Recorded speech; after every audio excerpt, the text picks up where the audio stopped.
الرحیم نحمدہ ونصلی علی رسولہ الکریم اما بعد فاعوذ باللہ من الشیطان الرجیم بسم اللہ الرحمن الرحیم وانذرہم یوم الحسرۃ اذ قضی الامر وہم فی غفلۃ وہم لا یؤمنون انا نحن نرث الارض ومن علیہا والینا یرجعون صدق اللہ مولانا العلی العظیم۔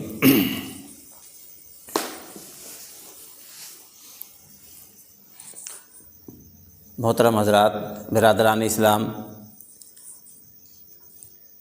اللہ رب العالمین نے ہم کو آپ کو جو قیمتی عمر عطا فرمائی ہے، زندگی کے قیمتی لمحات عطا فرمائے ہیں، یہ بہت انمول ہیں، بہت انمول ہیں، اور اللہ نے اپنے کرم سے ہمیں یہ موقع دیا کہ ہم ان کو جتنا چاہیں قیمتی بنا لیں، جتنا چاہیں ان کو قیمتی بنا لیں، اور اگر ہم چوک گئے، غافل رہے، تو پھر پچھتاوا ہوگا، پچھتاوا ہوگا، حسرت ہوگی، ندامت ہوگی۔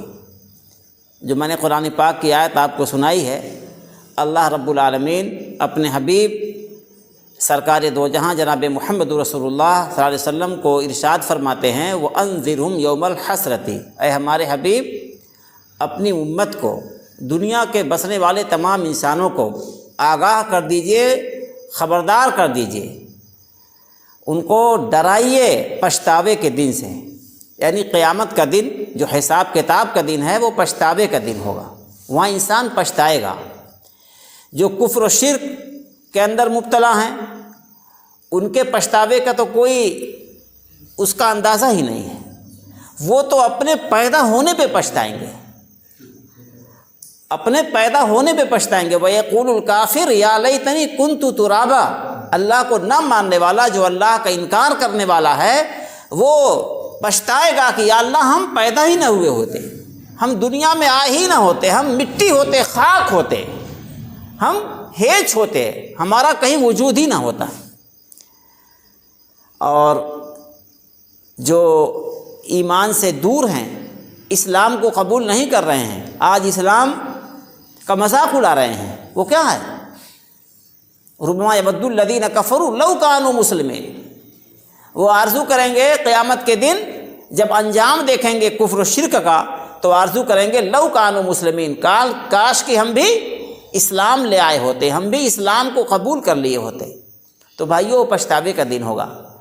جو بے نمازی ہیں وہ پچھتائیں گے لو کننا مسلین، کاش کہ ہم نماز پڑھے ہوتے، کاش کہ ہم نماز پڑھے ہوتے، کاش کہ ہم مسجد کو آباد کیے ہوتے، کاش کہ ہم اپنے اسلاف، اپنے بزرگوں کے طور طریق پہ چلے ہوتے، کاش ہم اپنے دین کے سچے وفادار ہوتے۔ لو کننا صائمین، اسی طرح جو جس عمل کو چھوڑے گا اس کو پچھتاوا ہوگا، کاش کہ ہم بھی روزہ رکھنے والے ہوتے، کاش کہ ہم بھی نماز پڑھنے والے ہوتے، کاش کہ ہم بھی تلاوت قرآن پاک کرنے والے ہوتے، کاش ہم بھی اپنی اولاد کو نیک بنانے والے ہوتے۔ جب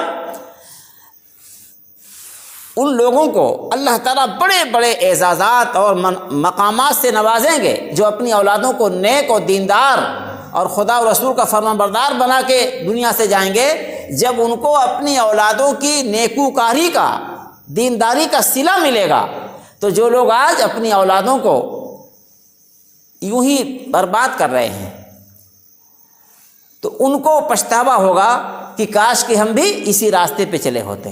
اس لیے کہ جو لوگ اپنی اولادوں کو دین سکھا کے جائیں گے، قرآن پاک پڑھا کے جائیں گے، دیندار بنا کے جائیں گے، تو ان کی نیکی کی وجہ سے ماں باپ کو اور ان کے بزرگوں کو اس طرح اللہ تعالیٰ نوازیں گے کہ وہ خود حیران رہ جائیں گے۔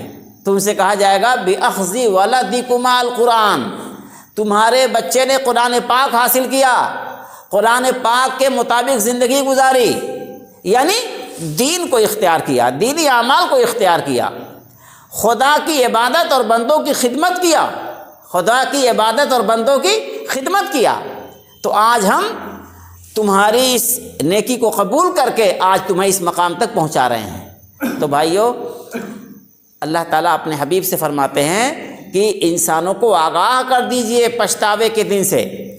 حدیث پاک میں آتا ہے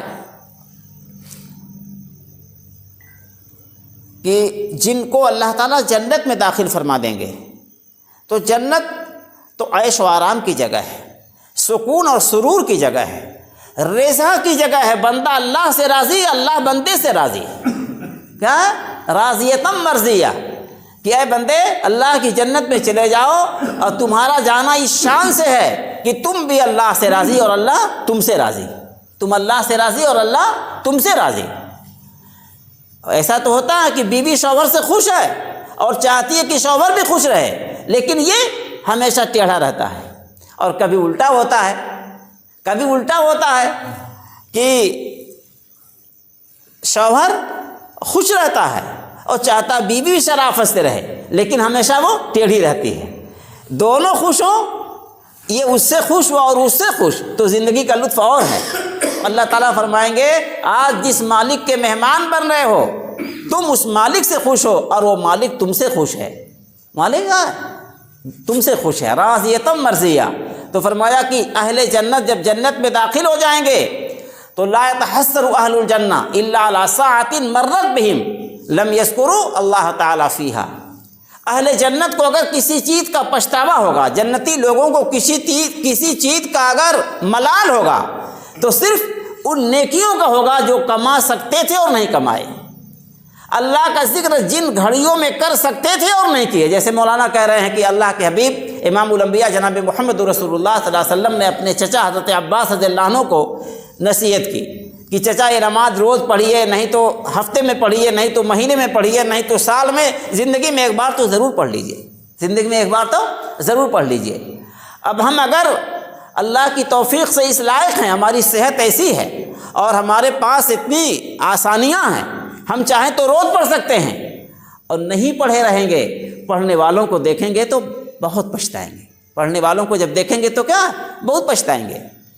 کتنے لوگ ہیں پچھتاتے ہیں، ارے ہمارے ساتھی ہیں انہوں نے یہ کام کر لیا، دیکھیے کہاں پہنچ گئے، ہم تو ان سے بہتر حالت میں تھے، ہمارا دماغ ان سے اچھا تھا، ہماری صحت ان سے اچھی تھی، اور ہمارے گھر کے حالات ان سے اچھے تھے، ہم چاہتے تو ہم بھی یہ کام کر لیتے، لیکن ہم نہیں کیے، ہماری غفلت۔ تو اللہ تعالیٰ فرماتے ہیں اقترب للناس حسابهم وهم فی غفلۃ معرضون، حساب کا وقت قریب آتا جا رہا ہے اور لوگ غفلت میں پڑے ہوئے ہیں، لوگ غفلت میں پڑے ہوئے ہیں۔ شیخ سعدی رحمۃ اللہ علیہ نے بہت پیاری بات سمجھائی ہے، خیر کن اے فلاں وہ غنیمت شمار عمر زاں پیشتر کی بانگ بر آیت فلاں نماز۔ کہتے ہیں ارے بھائی او اللہ کے بندے، تمہارا کچھ بھی نام ہو، فلاں کا مطلب کیا ہے؟ او بھائی، بغیر نام کے جب بلائیں، او اللہ کے بندے کچھ نیکیاں کر لو، اور اس اللہ کی دی ہوئی امانت کو، زندگی کو، جو اللہ کی دی ہوئی ایک بھیک ہے، چند دن اللہ نے موقع دیا ہے، یہ کب اللہ واپس لے لیں اس کا کوئی کسی کو پتہ نہیں ہے، کسی کو پتہ نہیں ہے۔ فرمایا کہ خیر کن فلاں، او بھائی کچھ نیکیاں کما لو، وہ غنیمت شمار عمر، اور جو عمر اللہ نے دی ہے اس کو غنیمت سمجھو۔ پچھلے شعبان میں، پچھلے رمضان میں کتنے لوگ تھے جو آج ساتھ نہیں ہیں؟ ہم لوگ دیوبند پڑھنے گئے، لگ بھگ 25 سال 26 سال فارغ ہوئے ہو گیا، اب جاتے ہیں تو دیکھتے ہیں کہ 60-70% ہمارے اساتذہ آج دنیا میں نہیں ہیں، جنہوں نے ہم کو پڑھایا آج دنیا میں نہیں ہے۔ جیسے آج ہم لوگ بیٹھے ہیں، اگلے سال پتہ چلے گا فلاں نہیں ہے، ڈھکانے نہیں ہے نا؟ ایسے دھیرے دھیرے کیا جتنے آئے ہیں سب کو جانا، وہ سب جا رہے ہیں، واپسی کا ٹکٹ لے کے سب آئے ہیں، پیٹ ہی میں پیدائش اور موت دونوں لکھ اٹھی ہے۔ اس لیے بھائی کہا گیا کہ خیر کن فلاں، او بھائی کچھ نیکیاں کر لو، وہ غنیمت شمار عمر، اور اپنی عمر کو غنیمت سمجھو، زاں پیشتر کی بانگ بر آیت فلاں نماز، اس سے پہلے کہ اعلان ہو جائے کہ آج فلاں اللہ کی رحمت میں منتقل ہو گئے، آج فلاں کا انتقال ہو گیا، آج فلاں کا انتقال ہو گیا، جنازہ اتنے بجے ہے۔ تو موت کا اعلان ہونے سے پہلے کچھ نیکیاں کما لو۔ یہ اللہ تعالیٰ بار بار ہمیں موقع دیتے ہیں، اس پر بھی اللہ کا بے حد شکر ادا کرنا چاہیے کہ اللہ کتنے تھے جو پچھلے سال ان ایام میں تھے اور آج نہیں ہیں۔ آج وہ چاہیں تو ایک سبحان اللہ کی نیکی اب اور نہیں کما سکتے، ایک سبحان اللہ کا ثواب نہیں کما سکتے، ہم کو اللہ نے خوب موقع دیا ہے، خوب موقع دیا ہے۔ تو یہ جو اللہ تعالیٰ ہم کو خیر کے مواقع دیتے ہیں اور برکت والے فضیلت والے اوقات اور لمحات اور ایام عطا فرماتے ہیں، یہ بھی اللہ کی عظیم ترین نعمت ہے، اللہ کی عظیم ترین نعمت ہے۔ اور مولانا نے آپ کو سنایا کہ یہ جو شعبان المعظم ہے، رمضان سے پہلے والا مہینہ، یہ رمضان کے لیے ایک ماحول تیار کرنے کے لیے ہے، مزاج بنانے کے لیے ہے کہ ہم رمضان کے لیے کیا ہے، تیار ہو جائیں، اپنے آپ کو اس ماحول میں یہیں سے ڈھالنے کی کوشش شروع کر دیں۔ ہمیں سال بھر قرآن پاک کی تلاوت کرنی چاہیے، ہمیشہ قرآن پاک سے اپنی زبان کو تازہ رکھنا چاہیے، لیکن رمضان تو خاص کتاب اللہ کا مہینہ ہے کہ رات میں اس کو سنا جاتا ہے اور دن بھر پڑھا جاتا ہے، رات میں بھی توفیق والے پڑھتے ہیں۔ تو یہ چونکہ کتاب اللہ کا خاص تعلق رمضان مبارک سے ہے، تو اس کے لیے کیا ہے، شعبان ہی سے تیاری شروع ہو جائے کہ ہم اپنے خالی اوقات کو اللہ کی کتاب کی تلاوت میں مصروف کریں تاکہ رمضان میں زیادہ سے زیادہ تلاوت کر سکیں۔ اب بھائیو، اگر ہم آج ایک رکوع نہیں پڑھتے تو رمضان میں 3 پارے کیسے پڑھ لیں گے؟ ہاں، آج اگر اس مہینے میں ہم آدھا پارہ پڑھ لیں گے، 1 پارہ انشاءاللہ پڑھ لیں گے، تو رمضان میں ہم 4-5 پارے پڑھ سکتے ہیں اور پڑھ سکتے ہیں۔ لیکن اگر ہم 2-4 ورق بھی نہیں پڑھے رہیں گے اور مہینوں میں، تو رمضان میں اکٹھے ہم کوئی نئے انسان نہیں بن جائیں گے، ہے نا بھائی؟ کوئی نئی مخلوق نہیں بن جائیں گے۔ اسی لیے یاد رکھیے کہ جو لوگ یہاں مسجد میں اللہ کی عبادت کا لطف اٹھائے رہتے ہیں، اپنی زبان اور دل کو اللہ کی یاد سے مانوس کیے رہتے ہیں، وہی جب کعبۃ اللہ میں جاتے ہیں، یہ شاخیں ہیں اور وہ سینٹر ہے۔ یہ دنیا بھر کی جو مسجدیں ہیں، کیا یہ کعبۃ اللہ کی برانچیں ہیں اور کعبۃ اللہ سینٹر ہے۔ تو برانچ سے جن کا زیادہ بہتر تعلق ہوتا ہے، وہ سینٹر میں جا کے انہی کی پذیرائی ہوتی ہے۔ ارے بھائی، ایک آدھ بار میٹنگ میں ہم لوگ گئے تو ڈی ایم صاحب کیا ہے، جب سب کو بلاتے ہیں تو جس کی کارکردگی اچھی رہتی ہے اس کو اور عزت سے بلایا جاتا ہے، اس لیے کہ وہاں جو پورے ضلع کے لوگ اکٹھا ہوئے تو تحصیلوں سے تھانوں سے جب اکٹھا ہوتے ہیں تو وہاں کیا پتہ چل جاتا ہے کہ کون کتنے پانی میں ہے۔ تو جن کا اللہ کے گھر سے اور اللہ کی کتاب سے جتنا اچھا تعلق ہوگا، وہ کعبۃ اللہ سے اس کو اللہ تعالیٰ اتنا ہی زیادہ جوڑ دیں گے۔ اصل اللہ تعالیٰ کی مہربانی، اللہ تعالیٰ کی رحمت اور انوار کی بارش وہاں ہوتی ہے اور وہیں سے تقسیم ہوتی ہے، وہاں سے تقسیم ہوتی ہے۔ اسی لیے ہم اس کی طرف رخ کر کے نماز پڑھتے ہیں۔ نماز تو اللہ کے لیے پڑھتے ہیں، لیکن وہ سینٹر ہے، پاور ہاؤس ہے، اور باقی کیا ہے، سب شاخیں ہیں۔ تو اللہ کے گھر سے جتنا زیادہ ہم مانوس رہیں گے، جب وہاں جائیں گے اتنا ہی زیادہ فائدہ اٹھائیں گے۔ اور جو لوگ یہاں ایران توران میں زندگی گزارتے ہیں، وہاں بھی قصہ کہانی کہہ کے چلے آتے ہیں، واپسی کے بعد تو بھائی زمزم پلا دیتے ہیں، کھجور کھلا دیتے ہیں، ماشاءاللہ ٹھیک رہا، جانتے بھی نہیں ٹھیک رہا کہ نہیں رہا، کیا بے ٹھیک رہا اس کا ان کو پتہ بھی نہیں چلتا۔ سمجھ رہے ہیں نا، کیا بے ٹھیک رہا اس کا ان کو پتہ بھی نہیں چلتا۔ میں پڑھ رہا تھا تو میرے ایک استاد تھے، پر ایک موقع پر انہوں نے کہا ہمارے بچے کا کپڑا جائیے درزی کے وہاں سے اس کو دلا دیجئے۔ تو میں نے کہا کہ جو کمی بیشی ہوگی یہ بتا دیں گے، جو کپڑا رکھا ہوا ہے وہ میں نے کبھی استعمال نہیں کیا ہے تو اس کی اچھائی برائی میں نہیں جان پاؤں گا، یہ بتا دیں گے کہ ٹھیک ہے یا یہ کمی ہے تو وہ کمی میں اس سے کہہ کے صحیح کرا دوں گا، لیکن جو چیز میں نے کبھی استعمال نہیں کی ہے تو میں اس کے بارے میں اس سے کچھ کہہ نہیں پاؤں گا۔ آپ سمجھ رہے ہیں؟ تو یہ ہوتا ہے۔ تو جو لوگ یہاں اللہ کے گھر سے اور اللہ کی کتاب سے، اللہ کے ذکر سے، اللہ کی عبادت سے اپنے آپ کو مانوس کیے رہتے ہیں، وہی جا کے وہاں پورا فائدہ اٹھاتے ہیں، ورنہ ٹہل گھوم کے آ جاتے ہیں اور بسا اوقات ایسی غلطیاں ہو جاتی ہیں کہ حج باطل بھی ہو جاتا ہے اور جنایت عائد ہو جاتی ہے، دم واجب ہو جاتا ہے اور بات بنتی نہیں ہے۔ اس لیے ایک صاحب اپنے شیخ کے پاس گئے، کہنے لگے کہ حج کا ارادہ ہے۔ انہوں نے فرمایا پہلے 6 مہینے میرے پاس رہ لو، 6 مہینے میرے پاس رہ لو۔ اس کے بعد جب انہوں نے خوب اللہ کا ذکر، اللہ کی عبادت، اللہ کی مناجات اور اللہ اللہ کرنے کا خوب ان کو ذائقہ چکھا دیا اور ان کے دل میں اللہ کی محبت، اللہ کی عظمت بس گئی، تو اب جب جائیں گے اللہ کے گھر، اللہ کی محبت دل میں بسی ہوئی ہے، اب جب اللہ کے گھر جائیں گے تو انہیں وہاں کے انوار اور نظر آئیں گے، پھر اب وہاں ان کو اللہ کا گھر کچھ اور نظر آئے گا۔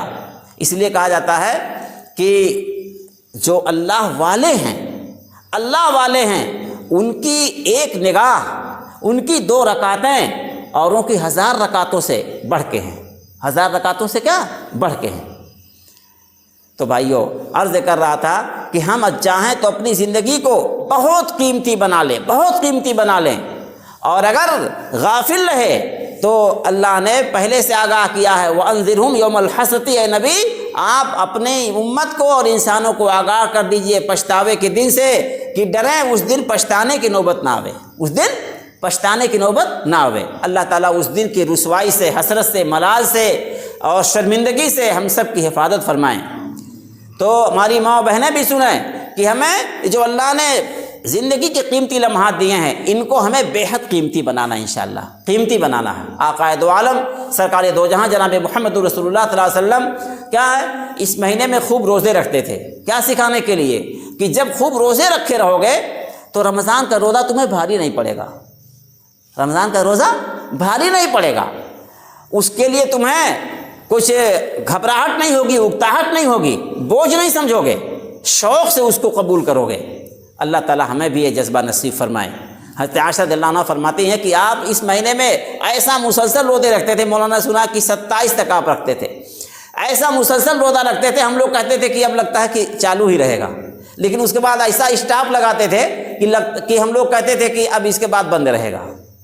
یعنی اس مہینے میں آپ کا عمل ایسا تھا کہ مسلسل مان لیجئے 10 دن مسلسل روزے آپ نے رکھے، پھر مسلسل 1 ہفتہ آپ نے ناغہ فرما دیا۔ کچھ علماء نے بھی فرمایا ہے کہ جن لوگوں کو یہ خطرہ ہو کہ زیادہ روزہ رکھنے سے کمزوری آ جائے گی، وہ بہت زیادہ نہ رکھیں، اور خاص طر آخری دنوں میں زیادہ نہ رکھیں تاکہ کمزوری نہ ہو جائے۔ بہرحال بھائیو، اگر ہم زیادہ نہیں رکھ سکتے تو چند دن ضرور رکھ لیں۔ یہ 15 شعبان کا جو روزہ ہے، اس کا تو خاص طور سے ذکر آیا ہے، لیکن حقیقت یہ ہے کہ اس مہینے میں روزے کی کثرت مستقل سنت ہے۔ 15 کے بارے میں تو الگ سے حدیث پاک میں ذکر آ گیا 15 شعبان کا، لیکن اس مہینے میں، پورے مہینے میں جتنا اللہ توفیق دیں، جتنا اللہ ہمت دیں، اس مہینے میں جب جو دن ہمیں آسان لگے، جو دن خالی ملے، جو دن ہمیں بہتر سمجھ میں آئے، اس دن روزہ رکھ لیں، وہ بھی ایک الگ سنت ہے۔ آپ سے حضرت اسامہ رضی اللہ تعالیٰ عنہ نے پوچھا، ہے رسول اللہ جتنا اس مہینے میں آپ روزہ رکھتے ہیں سال کے اور مہینوں میں آپ نہیں رکھتے، تو آپ نے عجیب بات ارشاد فرمائی۔ آپ نے فرمایا کہ ذالک شہر یغفل الناس عنہ، یہ ایک بہت عظمت والا مہینہ ہے، رجب اور رمضان کے بیچ میں یہ مہینہ ہے اور بہت عظمت والا مہینہ ہے۔ وَهُوَ شَهْرٌ تُرْفَعُ فِيهِ الْأَعْمَالُ إِلَى رَبِّ الْعَالَمِينَ، اس مہینے میں بندوں کے اعمال اللہ رب العالمین کی بارگاہ میں پیش ہوتے ہیں، اللہ رب العالمین کی بارگاہ میں پیش ہوتے ہیں۔ وَأُحِبُّ أَن يُرْفَعَ عَمَلِي وَأَنَا صَائِمٌ، تو میں جو روزے خوب رکھتا ہوں، میری چاہت یہ ہے کہ میں اس دن روزے سے رہوں جبکہ میرا عمل اللہ کی بارگاہ میں پیش ہو۔ کیوں؟ اس لیے کہ روزہ اللہ کو بہت محبوب ہے، روزہ اللہ کو بہت محبوب ہے۔ کھانا پینا یہ کیا ہے؟ یہ حیوانی صفت ہے، یعنی ایک جاندار مخلوق ہونے کے ناطے کہ ہم کو اسی جسم کے ساتھ دنیا میں جینا ہے، تو ایک جاندار حیوان مانے، حیوان کوئی گالی نہیں ہے، حیوان کے معنی جاندار مخلوق ہے، حیات، حیات مانے زندگی، اسی سے حیوان ہے کہ زندگی والی مخلوق۔ اب یہ کرسی یہ بھی ایک مخلوق ہے، ایک موجود چیز ہے، لیکن اس میں حیات نہیں ہے۔ چونٹی حیوان ہے، اس میں حیات ہے، بلی حیوان ہے، اس میں حیات ہے، ہاتھی حیوان ہے، اس میں حیات ہے، ہم آپ حیوان ہیں، ہمارے اندر حیات ہے، لیکن ہم لوگ حیوان عاقل ہیں، سمجھ بوجھ والے، اسی لیے ہم سے اللہ کی بندگی کا مطالبہ ہے، ایمان اور یقین کا مطالبہ ہے، سمجھ رہے ہیں؟ اور جن کے اندر عقل نہیں، حیوان وہ بھی ہیں، عقل نہیں ہے تو ان سے اس کا مطالبہ نہیں ہے۔ تو بہرحال یہ کھانا پینا یہ ضرورت ہے، یہ مقصد نہیں ہے۔ اس جو ہمارے اندر حیوانی صفت ہے کہ ہم جاندار مخلوق ہیں تو زندہ رہنے کے لیے ہمیں خوراک کی ضرورت ہے، اس لیے کھانے پینے کی اجازت دی گئی، کھانے پینے کی اجازت دی گئی، لیکن بہت زیادہ کھانے پینے کو برا قرار دیا گیا۔ آپ نے کیا فرمایا کہ میرے نزدیک سب سے بدترین بھرا ہوا برتن وہ ہے کہ جب انسان پیٹ بھر کے کھا لے، یعنی انسان کو کم سے کم کھانا چاہیے، اور اگر اتنا کھا لے کہ کھانا اس کے لیے بوجھ بن جائے، مصیبت بن جائے، اس کے لیے عذاب بن جائے، بیماری بن جائے، تو یہ اسلام کی نظر میں اور اللہ کے حبیب کی سنت کی روح سے کیا بہت برا ہے، بہت برا ہے۔ تو آپ نے فرمایا کہ میں چاہتا ہوں کہ میرا عمل جس وقت بارگاہ الہی میں پیش ہو اس وقت میں روزے دار رہوں، اس لیے کہ روزہ اللہ کو بہت محبوب ہے۔ روزے میں انسان کی روحانیت نکھر جاتی ہے اور انسان اللہ تعالیٰ سے کیا بہت قریب ہو جاتا ہے، اتنا قریب ہوتا ہے جیسے ماں اپنے بچے کو چمکارتی ہے، دلار کرتی ہے، منہ کا بوسہ لیتی ہے، سونگھتی ہے، اسی طرح اسی انداز سے آپ تصور کیجئے کہ اللہ فرماتے ہیں کہ روزے دار کے منہ کی بو مجھے مشک سے زیادہ پسند ہے، مشک سے زیادہ پسند ہے۔ تو روزے میں انسان اللہ کا بڑا قریب، بڑا محبوب، بڑا عزیز ہو جاتا ہے۔ اس لیے اگر روزے کی حالت میں اللہ کی بارگاہ میں عمل پیش ہوگا تو قبولیت کی بڑی امید ہے، قبولیت کی بڑی امید ہے۔ اس لیے ہماری ماں بہنیں بھی کوشش کریں کہ روزہ رہیں، اور علماء نے فرمایا ہے کہ روزہ ایک تو اس مہینے میں کثرت سے رکھنا مسنون ہے، اور باقی حدیث پاک میں آیا ہے کہ اعمال پیش ہونے کی 3 شکلیں ہیں، اعمال پیش ہونے کی کیا 3 شکلیں۔ ایک شکل تو یہ ہے کہ ہر دن عمل ہمارا پیش ہو رہا ہے۔ حضرت ابو ہریرہ رضی اللہ عنہ فرماتے ہیں کہ اللہ کے حبیب نے فرمایا یتعاقبون فیکم ملائکۃ باللیل و ملائکۃ بالنہار، کہ کچھ فرشتے دن کی ڈیوٹی والے ہیں اور کچھ رات کی ڈیوٹی والے ہیں، وہ ان کی باری آگے پیچھے آیا کرتی ہے۔ اس وقت ہم لوگ ہیں تو ہم سب کے ساتھ اللہ کے فرشتے لگے ہوئے ہیں۔ یہ دیکھیے اللہ تعالیٰ کا نظام اور ہمارے اعمال کی قدر و قیمت۔ اللہ تعالیٰ یوں ہی نوٹ کرا دیں، کیا ضرورت ہے کہ فرشتوں کو بھیج کے نوٹ کرائیں؟ لیکن نہیں، اللہ تعالیٰ کی قدردانی یہ ہے کہ بندے جو نیکیاں کریں گے، جو اعمال کریں گے، وہ موجود فرشتے ان کی ڈیوٹی رہے گی اور وہ ساتھ رہ کے لکھیں گے، تاکہ دفتر تیار ہو اور قیامت میں نامہ عمل پیش کیا جائے کہ جناب یہ آپ کا نامہ عمل ہے، یہ آپ کا نامہ عمل ہے۔ تو کچھ فرشتے رات میں آتے ہیں اور کچھ دن میں آتے ہیں، ٹھیک ہے۔ اور وَيَجْتَمِعُونَ فِي صَلَاةِ الْفَجْرِ وَالْعَصْرِ، اور یاد رکھیے کہ عصر اور فجر کی نماز میں دونوں اکٹھا ہو جاتے ہیں، یعنی فجر کی نماز جب ہم پڑھیں گے انشاءاللہ، اللہ تعالی ہم سب کو توفیق دے، پڑھیں گے نا سب لوگ انشاءاللہ، اس دھیان سے پڑھیے کہ فرشتوں کی دونوں ٹولیاں، دونوں جماعتیں ہماری گواہی دیں گی۔ جو رات میں آئے تھے وہ تو ابھی گئے نہیں، اور جو دن والے ہیں وہ ان کے جانے سے پہلے پہنچ جاتے ہیں، ان کے جانے سے پہلے پہنچ جائیں گے، تو دونوں ٹولیاں جمع ہو جاتی ہیں، دونوں ٹولیاں جمع ہو جاتی ہیں۔ تو یہ جو رات والے ہیں یا فجر کی نماز ہماری جب ہوگی تو اس وقت ہمارے ساتھ رہیں گے اور ہمارے عمل کو نوٹ کریں گے، اللہ کی بارگاہ میں گواہی دیں گے۔ اور جب ان کی ڈیوٹی تبدیل ہوگی، دن والے آئیں گے تو دونوں کچھ دیر ساتھ ہو جائیں گے، کچھ دیر کیا ساتھ ہو جائیں گے۔ اس کے بعد اللہ کے حبیب فرماتے ہیں کہ اللہ کی بارگاہ میں بندوں کا عمل، رات کا عمل دن سے پہلے پیش ہو جاتا ہے اور دن کا عمل رات سے پہلے پیش ہو جاتا ہے۔ اب رات آئی ہے نا، ہمارے دن والا عمل وہ مغرب سے پہلے اللہ کی بارگاہ میں پہنچ چکا ہے۔ کیا اللہ کی ذرہ نمازی ہے، کیا پذیرائی ہے، کتنی قدر ہے کہ ہم گندے ہیں، ہم کتنے کام چور ہیں، اور کتنے ہم لوگ اپنے ذمہ داری سے غافل ہیں، پھر بھی اللہ کی ذرہ نمازی ہے کہ زمین پر تو ہو اور تیری صدا ہو آسمانوں میں۔ ہم یہاں چلتے پھرتے ہیں، کچھ خیر کے کام کر لیتے ہیں، کچھ نیکیاں کر لیتے ہیں، یہ اللہ کی بارگاہ میں پہنچ جاتے ہیں۔ اور بھائیو کتنی رسوائی، کتنی شرمندگی اور کتنی بے غیرتی کی بات ہوگی کہ ہماری برائیاں اللہ کی بارگاہ میں جمع ہو جائیں، جو کل ہماری روسیاہی کا سامان ہو، ہماری ذلت کا سامان ہو، ہمیں اللہ کے وہاں قابل سزا قرار دے دیں۔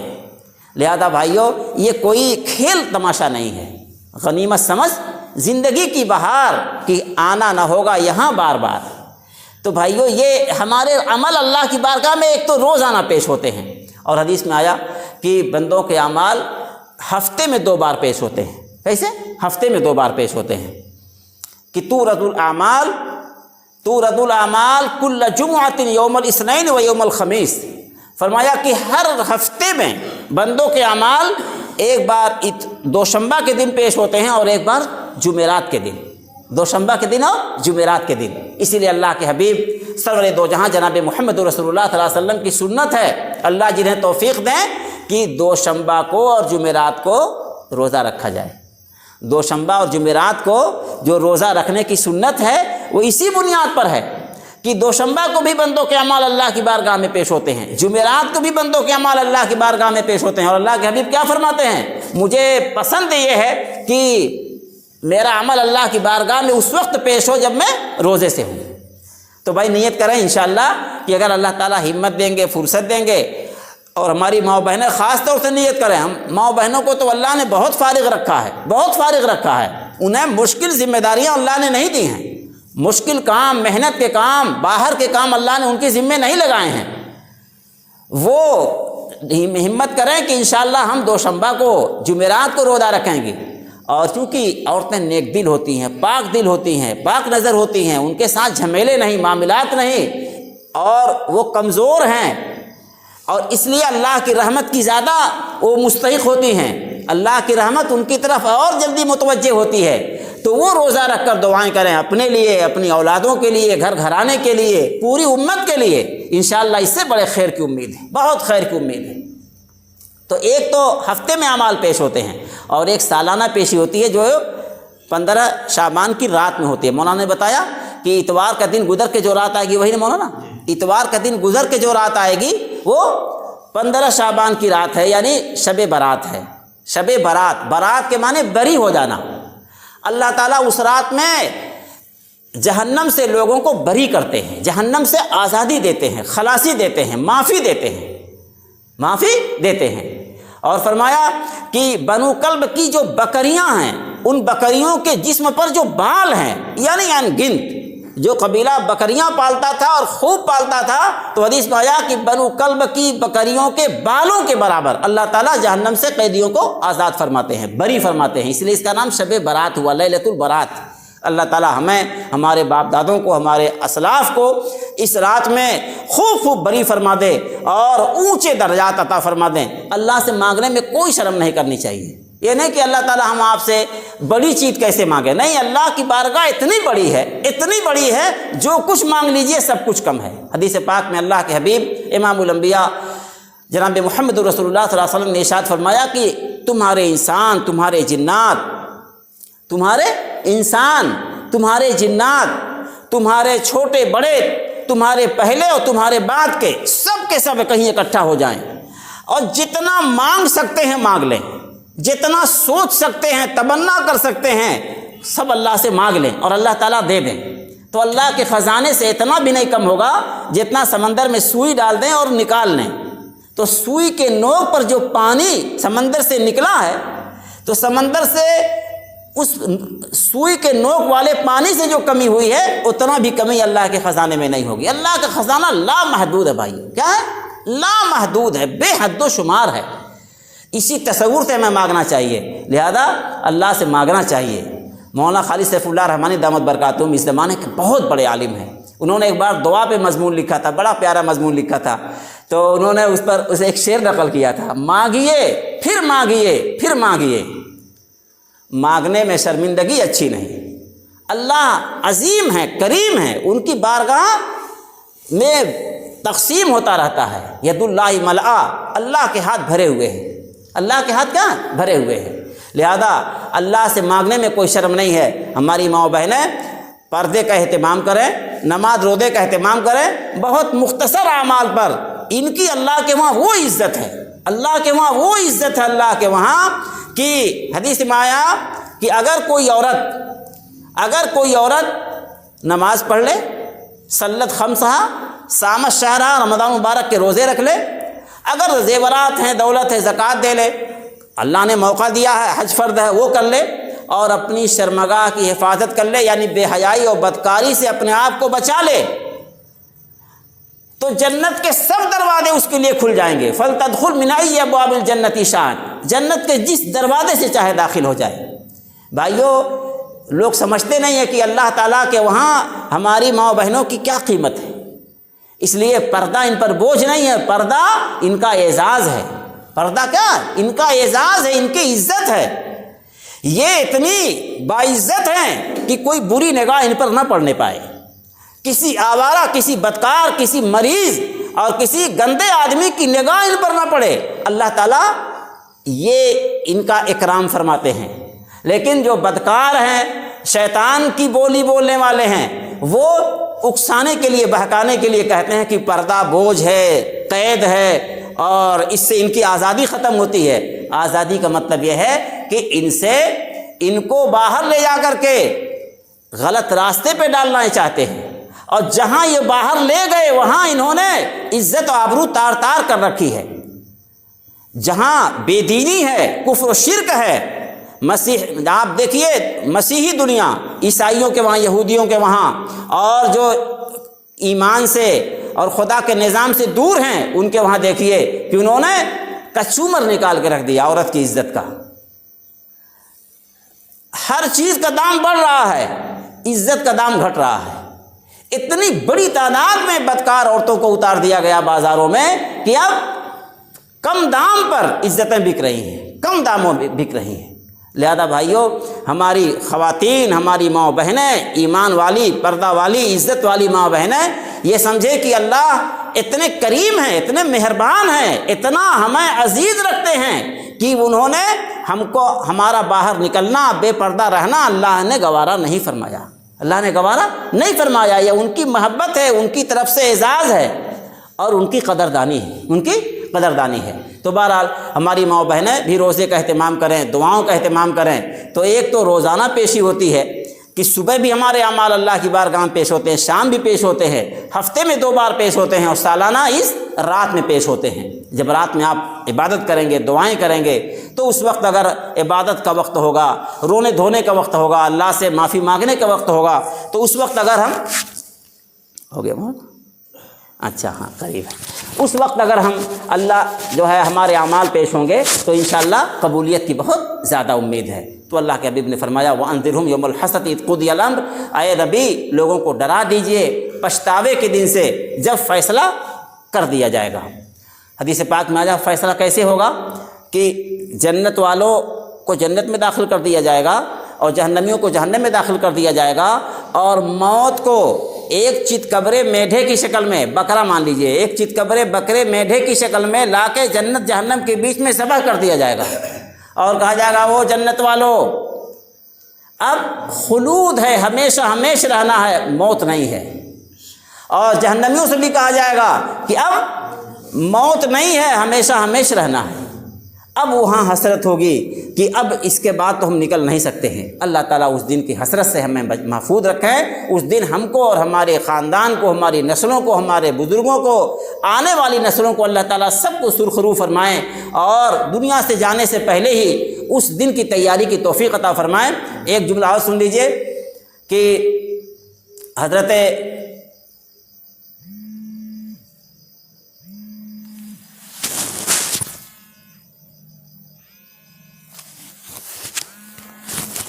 ابو عبیدہ بن الجراح رضی اللہ تعالیٰ عنہ نے آخری وقت میں فرمایا تھا، آخری وقت میں، کہ سب سے سمجھدار، سب سے زیرک انسان وہ ہے جو اپنے آخری دن کو یاد کرے اور اپنے رب کی بھرپور عبادت کرے، بھرپور عبادت کرے، اور اپنی آخرت کو ایسا یقین سمجھے جیسے آج ہم یہاں زندہ ہیں، کل ہم کو وہاں اسی طرح رہنا ہے۔ اگر ہم خدا نخواستہ 55 سال پہلے آج کی زندگی کا یقین نہ کرتے تو کیا ہمارے نہ ماننے سے یہ دن نہ آتا؟ نہیں، وہ تو فیصلہ اوپر والے کا ہے، انہوں نے بھیجا ہے تو آنا پڑے گا، اور جب تک رکھیں گے رہنا پڑے گا، اور جب بلائیں گے جانا پڑے گا۔ تو اللہ تعالیٰ اس دن کے لیے، اس دن کی تیاری کے لیے ہمیں قبول فرمائے، اور ہمیں اپنی ذات سے بھی، اپنی آل اولاد سے بھی بڑی ذمہ داری ہے بھائیوں، بڑی ذمہ داری ہے۔ جتنا ان کو کھانا خوراک، ان کی جسمانی ضروریات کا انتظام کرنا ہمارے ذمہ ہے، اس سے زیادہ ذمہ داری ہے کہ ہم ان کو نیک بنائیں، ایماندار بنائیں، با خدا بنائیں، اللہ کی کتاب، اللہ کے گھر سے ہم ان کو جوڑ کے رکھیں۔ کل حساب کتاب کا فکر ان کے دل میں ہم پیدا کریں۔ اللہ تعالی ہم سب کو قبول فرمائیں۔ وآخر دعوانا الحمدللہ رب العالمین۔